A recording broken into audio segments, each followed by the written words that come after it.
On this week's Go, we're counting down to Crankworx.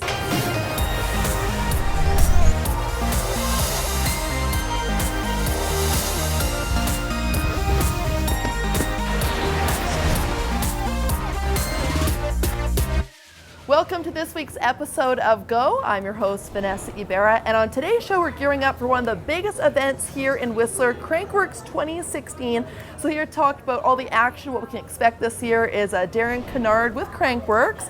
You said you're very busy right now, Darren, so... Yeah, it's not too bad. Yeah. You've been doing this for a few years. Yeah, I've been involved for over 10 years now, so yeah. Well, thanks for making the time for us. Let's talk, first of all, what is Crankworx? This is your 14th year. Hard to believe it's the world's biggest event for mountain biking, but what's it all about? Yeah, like I said, it's the world's largest mountain biking festival. It's really about everything to do with mountain biking, whether it's slopestyle, downhill racing, enduro, you name it.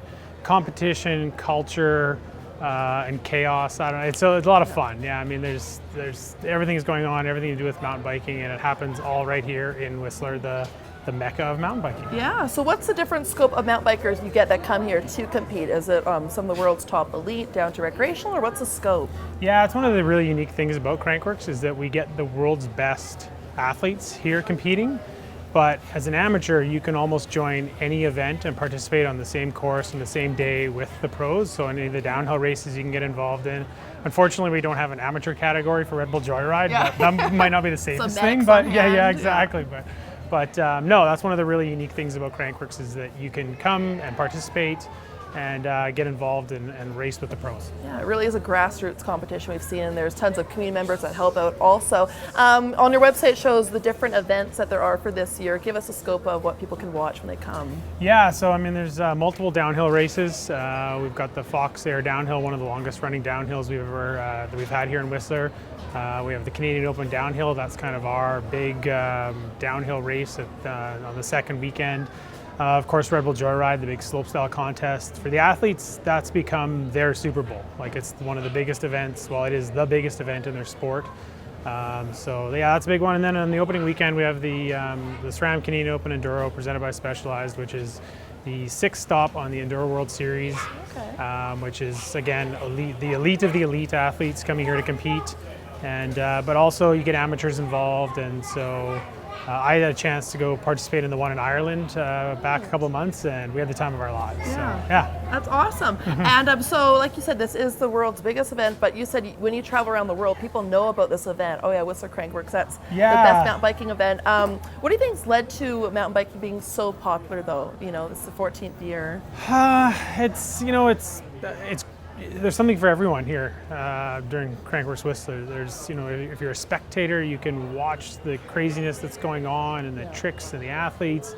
For the athletes, they get to compete in multiple events over multiple days, which they really like. They're not just focused on one race. They get to come and do all sorts of things.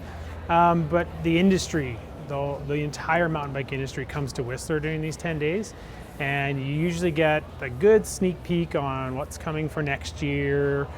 Whistler's kind of become a bit of a ground zero for launching products for the following year, getting those consumers getting the first look at what's to come down the road. So yeah, it's got everything. Yeah, totally. And also got dirt diaries we'll talk about later on, some film competitions and photo competitions. So Darren will join us for that later on in the show. But let's throw to our first story here and head all the way down to Squamish, where Shaw TV and other companies recently got a sneak peek behind Easter Seals Camp Squamish. They arrived as formal realtors and cable operators, but pretty soon it was all boas, bras, and Canadian capes for this crew. I guess they were calling me Captain Canada today, so you can call me Senior Shaw. Since 2011, Shaw TV's hosted the Timmy's Christmas Telethon to help send BC disabled kids to Easter Seals Camp. Century 21 realtors, including these Vancouver ones here today, have also been instrumental in raising thousands of dollars for the nonprofit organization. And today, both groups get to visit the very site they've been fundraising for the very first time. It's just a nice way for the donors to get to see where their funds are being used and how they're being utilized. It's easy for corporations and even individuals to sit back and write a check and just assume that your money is being put to good use. But when you come and you see where your money is going, I think it just makes you more passionate. I'm really excited to see what is in store for the entire tour. It looks like a great facility and there's a lot of color everywhere. As one of the longest running campers, Paul Schofield was a natural choice for giving this fun, dressed up clan a tour of Easter Seals Camp Squamish's 33-acre site, with NERM Vice President of Development also tagging along. I know the camp like the back of my head because I've been coming here for 19 years. So this is the swimming pool. This year's walkthrough included a stop at the camp's special wheelchair access swimming pool. The way Paul described it is they could come here, use the swimming pool and not feel nervous with people around them because no one's staring at them and they come and be themselves. The full-size basketball court, another must-see stop on the list. It's fairly new. It's been here for about a year or two. It's pretty popular. I think it is. Yeah. I was playing on here a lot a few weeks ago. This is the dining hall. If you look around, there's all these lyrics to songs around the wall. And that's because if counselors get caught with like their elbows on the table or their hats or sunglasses on, then they have to do a song and dance. While Easter Seals Camp Squamish has been providing kids with a fun place to meet new friends for over 40 years, It's a place where I could just get away from my mom and dad and just have a good time. it's thanks to support from companies such as Century 21 and Shaw TV, not to mention personal donations, that the camp only gets better every year, with everything from foosball and pool tables, tent campouts, a rock climbing wall, giant tree house. I might have a bias towards houses, being from Century 21, but I really like the tree house. It's really nice, and you go up a ramp and then you can see everything from the tree house.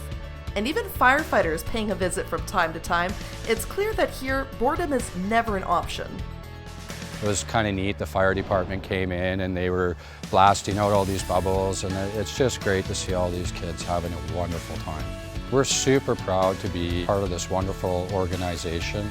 What stood out for me the most was how well camp resonates with the children and or young adults. A lot of them still want to be here into their later years, 18, 19, 20. Really hit home. The final stop of the day hammered home the emotional connection and memories these grounds provide for campers and volunteers such as Paul. Damien, he unfortunately passed away 5 years ago. He was like one of my best friends at camp. I tend to spend a lot of time here when I got free time. It was pretty emotional just to see how much this camp means to the kids. Grew up very fortunate, could play any sport we wanted to, and to give these kids the opportunity to do that as well, it means a lot. Yeah. After a lot of laughter and a few tears, the tour officially wraps up. These donators walking away a little more passionate and proud of the selfless work they no doubt will continue to do.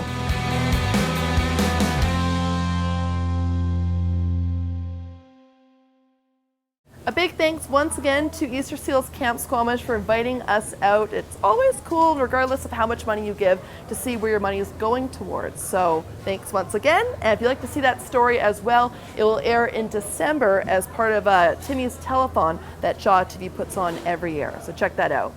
All right, well, with lots of people right now tuning up their bikes in time for Crankworx, that's a perfect segue to our next story. Have you ever gone to do a bike tune-up or just a DIY project and realized you don't have the right tool for it?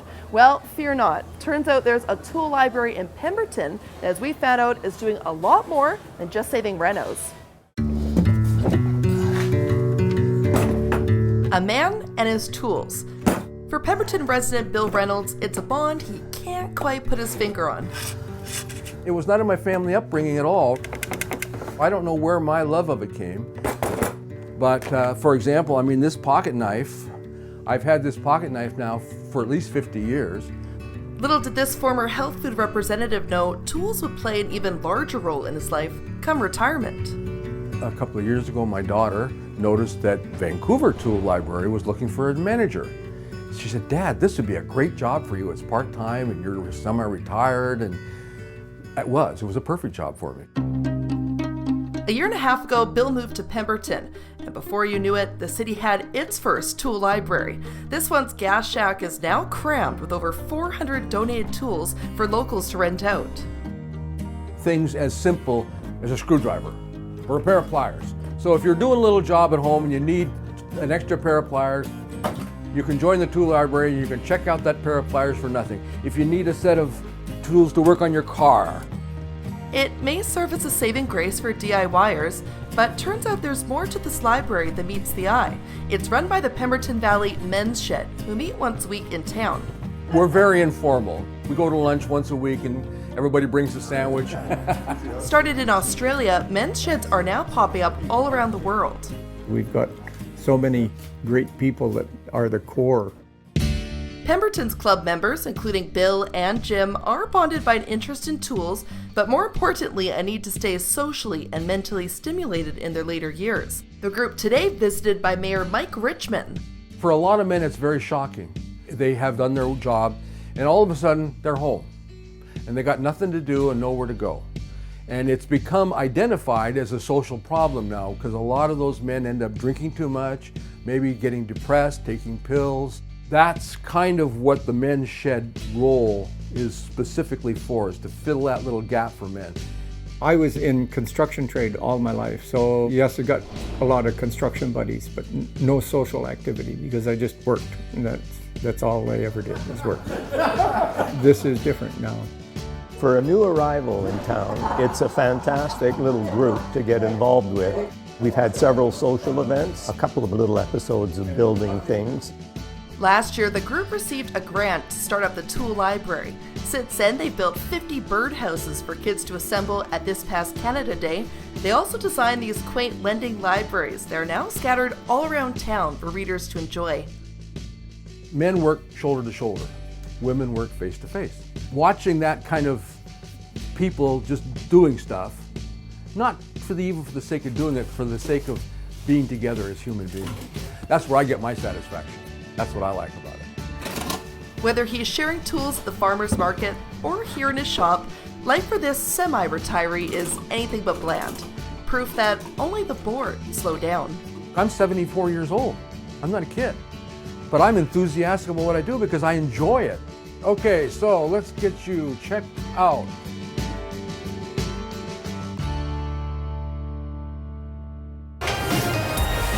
When we come back, people like Sue and Don are one of a kind, and I think every event in Whistler is incredibly grateful for their time. we meet a Crankworx crew with quite the history of volunteering.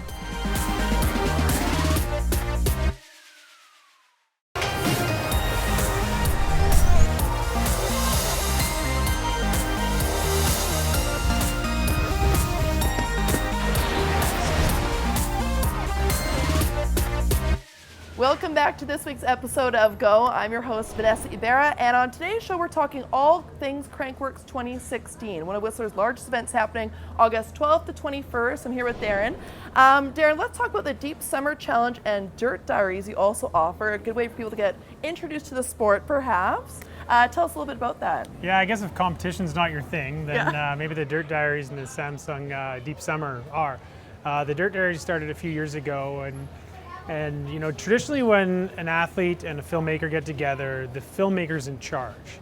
And so we wanted to create a contest that flipped that on its head. So we chose the athletes, then they have to go find the filmmakers, and the athletes get to be in charge. So the athletes put together sort of 4 to 6 minute edits. And it's kind of grown over the last couple of years. We've had some really amazing films. I expect no less this year. They've kind of started to steer towards comedy, which is always good. Yeah. So that usually wins. So if there's any recommendations there, people, go comedy. Yeah. And Deep Summer, Samsung Deep Summer is one of our longest running events here at Crankworx. It started 8 years ago. We picked 5 of the best mountain biking photographers in the world. They put together a team. We have one wild card winner that comes from a contest we do with Pink Bike. So we have 6 teams. They put together their team athletes. They have 3 days to shoot in the Whistler Valley and shoot some of Whistler's most iconic locations. 1 day to edit, and that slideshow needs to be turned in by 5 o'clock on Wednesday night, and then we show it down at Whistler Olympic Plaza on the Wednesday evening. And what are the prizes for these? I came last year and I was surprised. You got some good swag. Yeah. I mean, you walk away with a big giant check that says $5,000 on it if you nice, win. yeah. So yeah, that's pretty good swag. Yeah. And bragging rights for yeah, sure. absolutely, bragging rights. Yeah, that's awesome. And so there's those events, and obviously the big finale at the end of Crankworx. You can see behind us here the Red Bull Joyride slopestyle event. Obviously, Brandon Semnuk is the big name this year, returning for a 5th year. Who's he going to be going against? Is it quite stiff competition this year? Or? Yeah, I mean, every contest these guys go in it's stiff competition. It's a big challenge for them. I'm amazed how stressful, how nervous it is for them. I mean, it's a huge crowd. There's like 30,000 people here. For Brandon, this is his hometown, so that's like an added layer of stress or challenge for him. But yeah, I mean, last year Brett Reeder almost won all 3 Crankworx festival slopestyles, so he almost won the Triple Crown of slopestyle. Brett Reeder will be here. Nikolai Rogatkin is a kid from the US that's doing really well this year. Yeah, there's no shortage of competition for Brandon. If he was to pull it off this year, it would be his 5th Red Bull Joyride, and no one's come even close to that. So yeah, nice no pressure. Way to cap your career. No pressure, Brandon. No pressure at all. Yeah. And what's neat, it's such an experience for people to watch, like you're saying, just to see them doing these flips in the air is amazing. But tell us about the course this year. You've kind of changed it up. Yeah, so they tweaked the course a little bit this year. It runs in a similar line to what it has the last couple of years, but they've taken the cards in the deck, thrown them in the air, and reshuffled it a little bit. So the features are different laid out. It kind of starts out a little more mellow than it had in the past.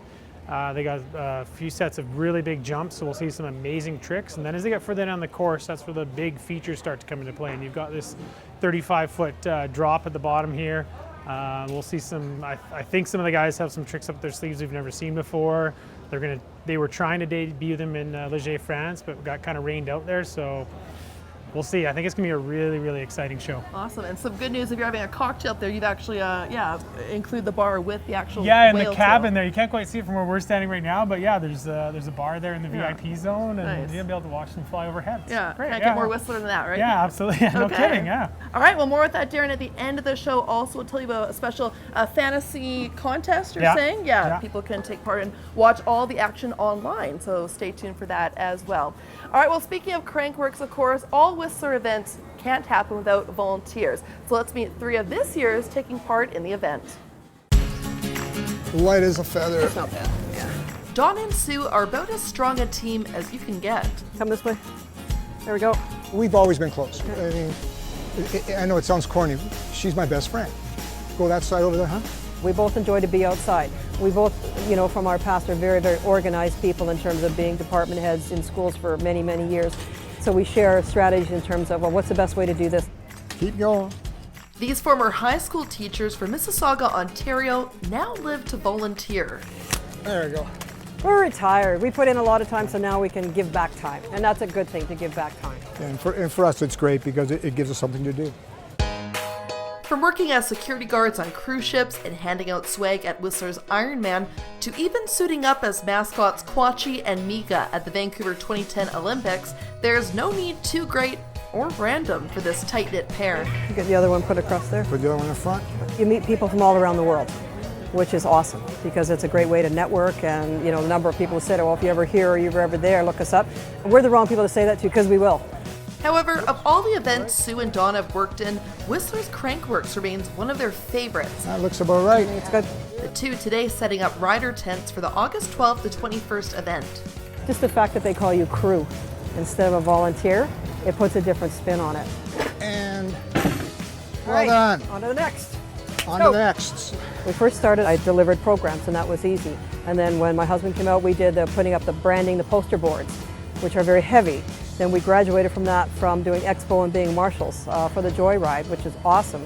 Getting paid in drink tickets and bike park passes being just some of the perks that has volunteers returning every year to help out with the event. Just the energy that the village has is something that I really enjoy. I have my whole life in terms of athletics, always enjoyed that competitiveness and that energy that's associated with it. And I find it definitely, especially in Crankworx. We rely on at least about 400 volunteers to come out and really be our army on the ground, making all of the fantastic competitions happen. Having returning volunteers really make it a community within a community. So people like Sue and Don are one of a kind, and I think every event in Whistler knows them and is always incredibly grateful for their time. We have 2 riders coming down together. Jeremy Legier is another return volunteer staff is grateful for. Last biker through. This marks the 3rd year the Nova Scotia native is volunteering as course marshal. The gig may take up a bit of his summer, but having the best view in the house to watch slopestyle legends such as Whistler's Brandon Semenuk kill it in the Red Bull Joyride makes the opportunity priceless. Watching those guys just drop off that house was pretty amazing, as well as meet some new people. You know, I've made some lifelong friendships having volunteered year after year. Our last rider just passed through. I'm gonna take down the tape now. So it's been a pretty cool experience. As for Dawn and Sue, it too has been a cool experience. This retired couple's only real concrete plan to continue volunteering in as many events as possible. Together, of course. It's very rare and very special that we find so many things that we enjoy to do together, and this just keeps it going. We sacrificed earlier in, I guess, our careers to try to cultivate opportunities, and now that we're both retired, we can do them together, and yeah, it's fabulous.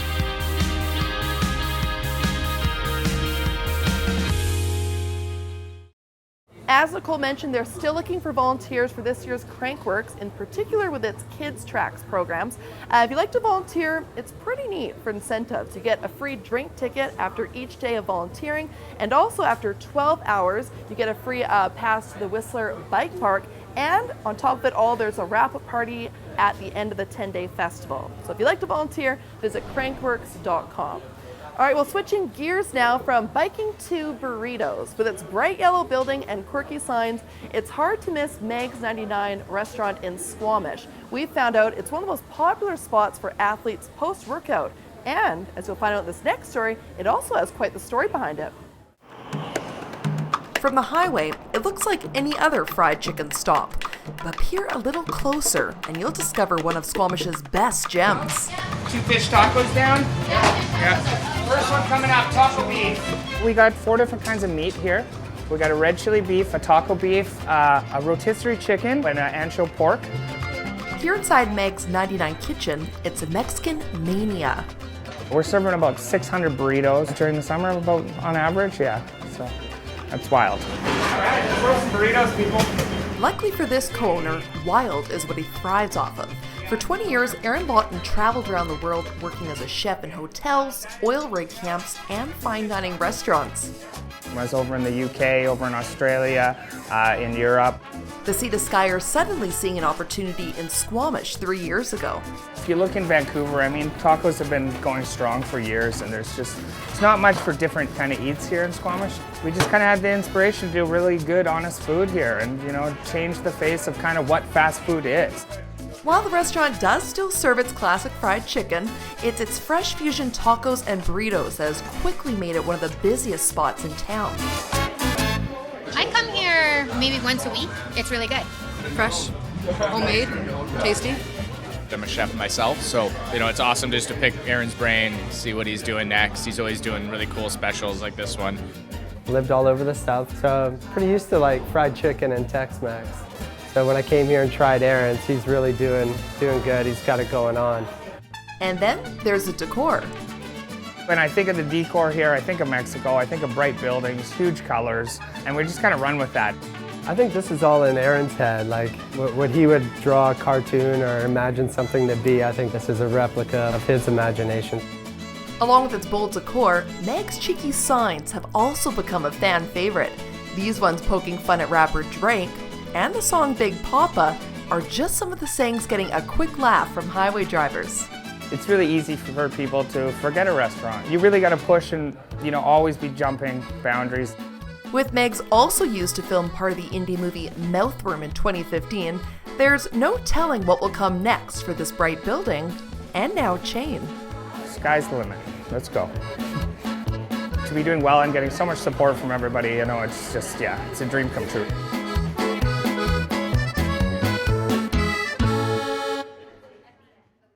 Hard to believe it took me a year to actually find out about Meg's in Squamish. Wasn't quite sure by the bright building, but when I finally went, amazing, amazing grub they got there. And Darren, you said you're also a fan? I am a fan. Yeah? Favorite burrito? Kind of a chicken, bean, brown rice kind of guy. Nice. Yeah. They're so big, they're like 1 pound. It's amazing. It's tough to finish. Yeah. Tough to finish, yeah. All right, well, back to biking quickly here.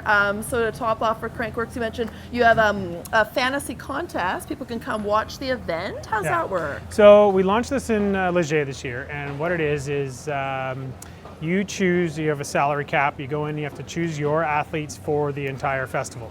Whoever has the most points based on how the athletes do during the week is going to win a trip to Crankworx Rotorua in New Zealand next March. Wow. So yeah, huge contest, huge prize to win in this contest. Okay. It's free to enter. Anyone can join in. You just go to fantasy.crankworx.com. Fill out your team and then follow along as your athletes compete during Crankworx. It's like fantasy football, but for biking. Yeah. Absolutely, yes. I dreamed of the day where I'd be able to turn my job into fantasy football. Totally. And that day is here. Yeah, so, yes. That's awesome. And also you said that there's an insider. How does that work? A new program we're launching this year is the Crankworx Insider Experience. And what that is you go online to crankworx.com. We ask you to fill out a short little survey, and you become a Crankworx Insider, and you get a piece of accreditation that gets you discounts and deals around various shops here at Whistler Blackcomb, rentals, food and beverage. There'll be some Crankworx merchandise as well that'll get you special deals on.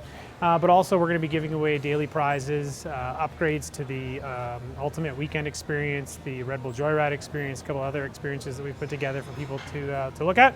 Okay. And so yeah, it's free. Go on to crankworx.com, sign up, and check into the AVA to get your accreditation once the office opens. Okay, and speaking of free also, we forgot to mention all events are free for coming to check out at Crankworx, so that's also some add incentive. All right, well, thank you so much for joining me, Darren. Appreciate it. Thank you very much. Thank you. All right, well, that wraps up our show today. Again, if you want to get tickets, or I shouldn't say tickets, but if you just want, it's free. There you go. Check out the lineup at least. Visit crankworx.com. And also, if you want to check out our stuff, what we've done, other biking stories in the past, you can visit our YouTube channel, and the link is on the bottom of the screen there. Until next time, I'm Vanessa Ybarra.